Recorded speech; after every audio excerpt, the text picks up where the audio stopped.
That Friday night was the most intense and unforgettable night of my life. The house was so quiet and peaceful that I felt a rare sense of calm. I was exhausted from a long week and just wanted to sleep. As I lay down, I thought nothing could disturb the quiet of the night. I had been a single mother for 8 years since my divorce. My ex-husband and I didn't have a bad relationship. We just grew apart. Raising my son, Daniel, alone was the most rewarding and challenging thing I had ever done. He was everything to me, smart, funny, and kind. But it was hard being both his mother and father.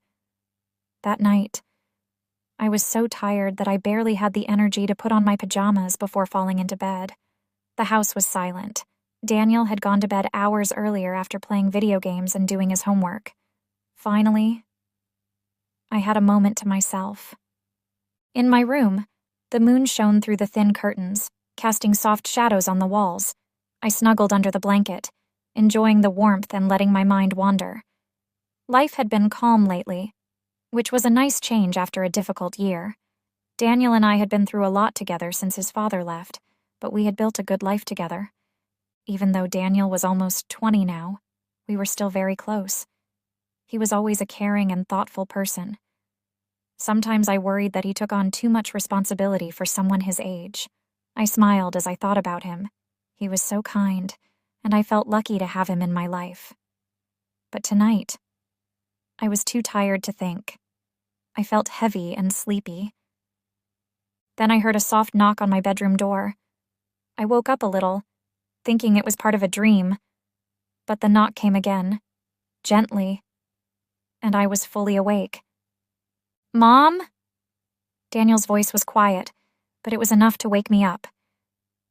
I blinked, trying to focus on the door. I could see Daniel's outline in the dim light coming from the hallway. I sat up, trying to wake myself up completely. "Daniel? What's wrong?" I asked, my voice still sleepy. He paused before coming into the room and closing the door quietly behind him. He seemed unsure about coming in. I couldn't sleep," he said, looking down as he stood near my bed. I felt worried because I could tell something was bothering him. Since the divorce, Daniel sometimes had trouble sleeping, but he rarely talked about it. I knew his father leaving had hurt him more than he showed. And tonight, I could see the sadness in his eyes. "Come here," I said softly, patting the empty space next to me on the bed. "You can stay with me tonight if you want." He hesitated for a moment, then came over and lay down beside me. He was on his side, facing me, and I could see how tired he looked in the dim light. He also seemed vulnerable, which was unusual for him. "Do you want to talk about it?" I asked gently. Daniel shook his head, his dark hair falling over his eyes. "No, I just wanted to be close to you." My heart felt warm. It had been a while since Daniel had wanted to be close to me like this, like when he was younger. I reached out and brushed his hair away from his forehead, smiling at him. "That's okay," I whispered, putting my hand on his shoulder. "You can stay as long as you need." He smiled back, but I could still see something bothering him, something he didn't want to talk about. I didn't ask him about it. Instead, I lay back down, pulled the blanket over us both, and let the quietness comfort us. We lay there for a while, enjoying the peacefulness. Daniel's breathing slowed down, and I thought he had fallen asleep. But then, he spoke again, so softly I almost couldn't hear him. "Mom, do you ever miss him?" His question surprised me, but I knew he was talking about his father.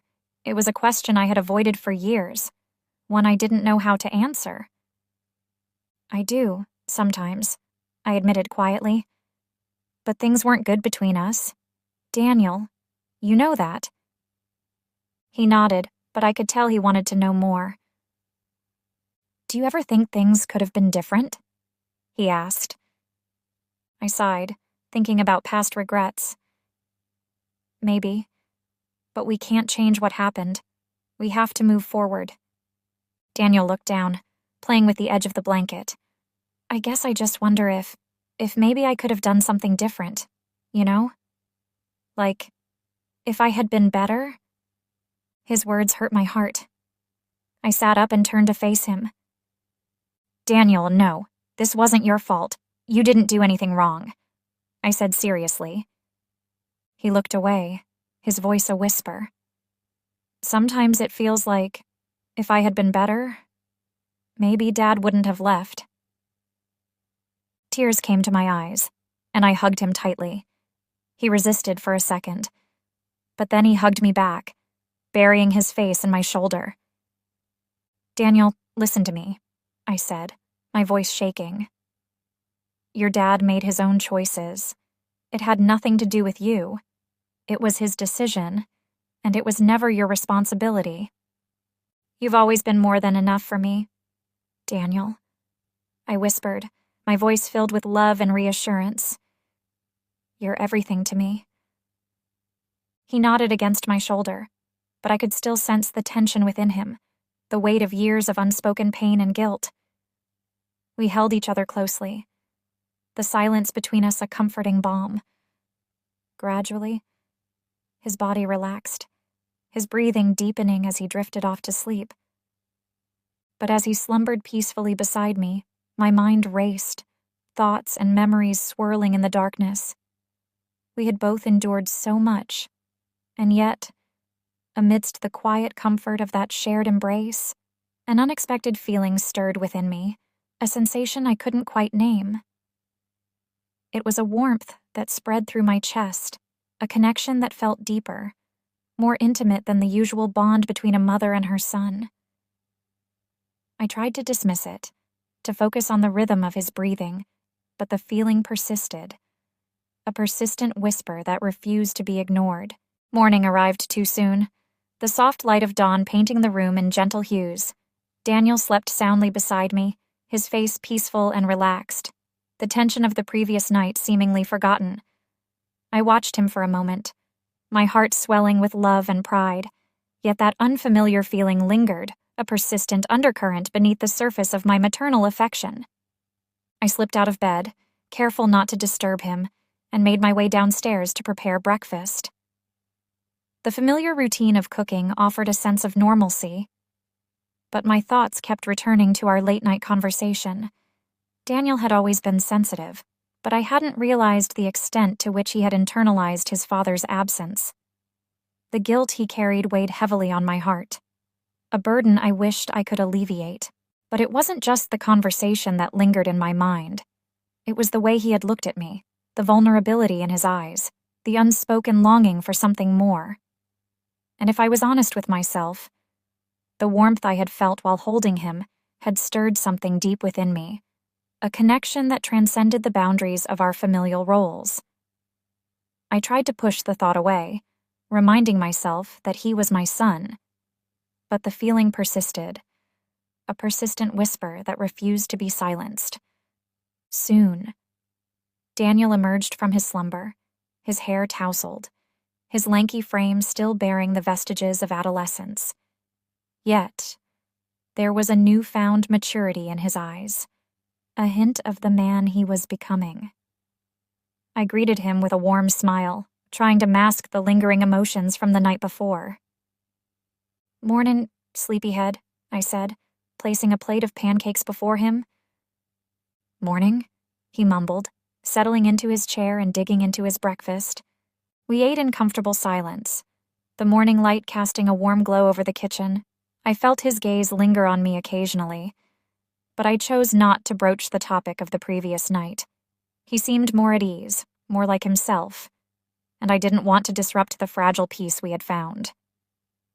Finally, Daniel broke the silence, his voice filled with sincerity.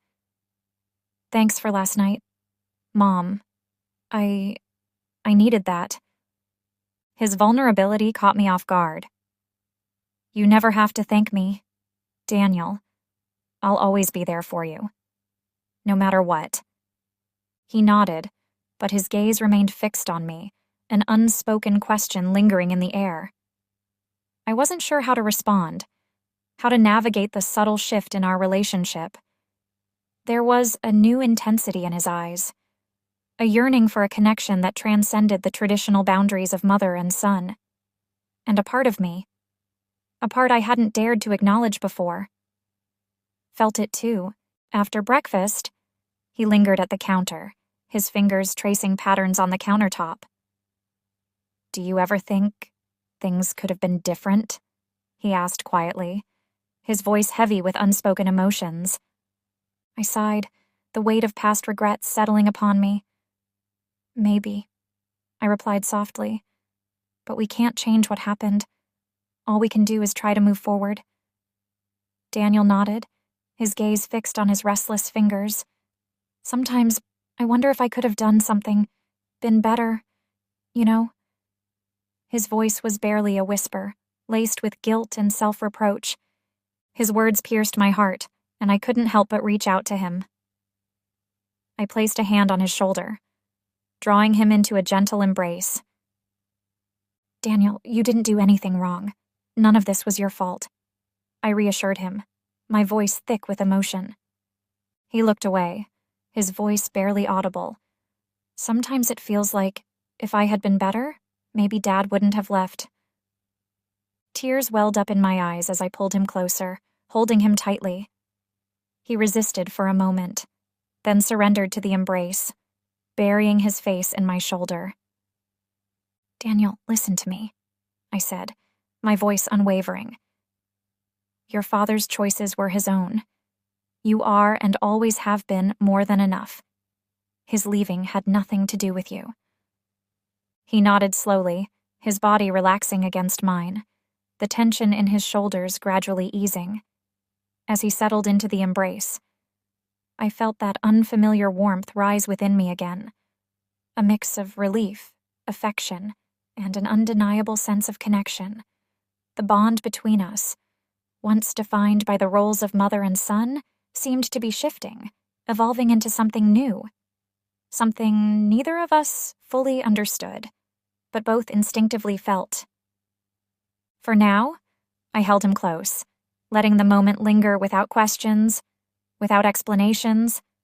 I wasn't sure where this newfound intimacy would lead us, but I knew that life as we had known it was changing, and this was just the beginning. As I lay there in the darkness, enveloped in the warmth of my son's embrace, a profound realization washed over me. The delicate balance of our relationship was shifting, teetering on the precipice of something new and uncharted. A tremor of apprehension coursed through me, a whisper of uncertainty about what this transformation might mean for us. Yet, amidst the apprehension, there was an undeniable sense of anticipation, a recognition that this was merely the beginning of a journey into the unknown. Dawn arrived with a gentle insistence, the soft tendrils of sunlight weaving their way through the curtains, rousing me from slumber. Beside me, Daniel slept peacefully, his face serene and relaxed, the burdens of the previous night seemingly forgotten. I watched him for a moment, my heart swelling with a familiar maternal love. Yet beneath that well-known affection, a different current stirred, a sensation I couldn't quite define. It was the same unfamiliar feeling that had danced at the edges of my awareness the night before, a sensation that both intrigued and unsettled me. I slipped out of bed, careful not to disturb his slumber, and made my way downstairs to the familiar routine of breakfast preparation. As I stood at the stove, flipping pancakes with practiced ease, my thoughts drifted back to our late-night conversation.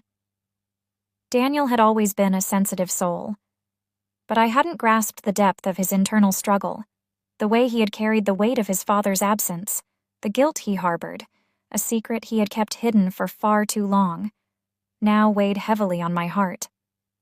But there was more to it than that. There was a shift in his demeanor, in the way he had sought solace in my arms, a yearning for a closeness that transcended the traditional boundaries of mother and son. And if I was honest with myself, I had felt it too, a warmth that spread through me when I held him, a comfort that went beyond maternal instinct. I pushed the thought aside, focusing on the task at hand. "He's just a boy," I reminded myself. "Your son." but the feeling lingered, a persistent whisper that refused to be silenced. Daniel finally emerged from his slumber, rubbing the sleep from his eyes, his hair tousled, a picture of youthful innocence. Yet, there was a newfound maturity in his gaze, a hint of the man he was becoming. I greeted him with a warm smile, attempting to mask the lingering emotions from the night before. "Morning, sleepyhead," I chirped, placing a plate of golden pancakes before him. "Morning," he mumbled, settling into his chair and eagerly devouring his breakfast. We ate in comfortable silence, the morning sunlight bathing the kitchen in a warm glow. I could feel his eyes on me occasionally. But I remained silent, not ready to delve into the complexities of the previous night's revelations. He seemed more at ease, more like himself, and I didn't want to disrupt the fragile peace we had found. Finally, he broke the silence, his voice laced with gratitude. "Thanks for last night. Mom, I needed that." His vulnerability surprised me. "You never have to thank me, Daniel," I reassured him. "I'll always be there for you, no matter what." He nodded, but his gaze lingered, a silent question lingering in his eyes, a mirror of the unspoken emotions I had been grappling with. His eyes held a depth, an intensity that transcended the familiar comfort of our mother-son bond. The day unfolded uneventfully. Daniel retreated to his room, immersed in homework and video games, while I busied myself with household chores. Yet, the atmosphere between us had subtly shifted. It was an intangible change, a quiet tension, an unspoken acknowledgement of the deeper connection that had emerged. As the day transitioned into evening, my thoughts returned to Daniel, to his transformation from boy to young man, to the closeness we had shared the night before. The more I pondered, the more I realized that my feelings for him had evolved, transcending the boundaries of maternal love. That evening, after dinner, we settled on the couch to watch a movie. The room was dimly lit, the flickering images on the screen casting dancing shadows across the walls. We were mostly silent, content in each other's presence, but as the movie progressed, I became acutely aware of his proximity, the way his arm brushed against mine with each subtle shift. My heart quickened, and I tried to focus on the film, but the tension between us was palpable, a silent symphony of unspoken emotions. Halfway through the movie, Daniel shifted closer, his arm pressing against mine. This time, he didn't move away. The warmth of his skin against mine sent a shiver of awareness through me. I glanced at him, and our eyes met, his gaze filled with a newfound intensity, a reflection of the emotions I had been trying to suppress all day. Without conscious thought, I reached out and took his hand, our fingers intertwining. He didn't resist, instead squeezing my hand gently, his thumb tracing a slow circle on my skin. The simple gesture sent a flutter through my heart, a sensation both familiar and exhilaratingly new. We sat like that for a while, hands clasped in the dim light, a silent testament to the shifting dynamics of our relationship. It was a turning point, a moment of unspoken understanding that transcended the boundaries of our familial roles. I didn't know what the future held, but I knew that things were changing, and Daniel was no longer just my son.